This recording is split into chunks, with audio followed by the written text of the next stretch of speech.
আজ অনেক দিন পরে আঁকতে বসলাম। না, প্রথাগত আঁকার শিক্ষা আমার নেই। আমি নিতান্তই ভালোবেসে নিজের জন্য এঁকেছি। তবে তা ওই কাগজ কলমেই সীমাবদ্ধ ছিল।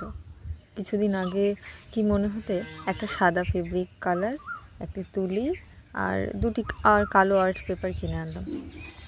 ভাবলাম দেখি না, তুলির টানে মনের সব কথা কাগজে আঁকা যায় কিনা। তবে আমি তুলির ব্যাপারে একেবারেই আনাড়ি। তবু আজ মনে হলো কিছু একটা করি।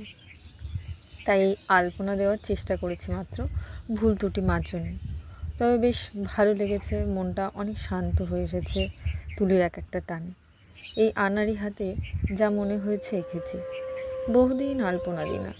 আগে প্রত্যেক বৃহস্পতিবার মায়ের কথায় খড়িমাটি গুলে কাপড়ের টুকরো দিয়ে ঠাকুর ঘর উঠোনময় আলপনা দিতাম। যাক, সেসব অনেক দিন আগের কথা।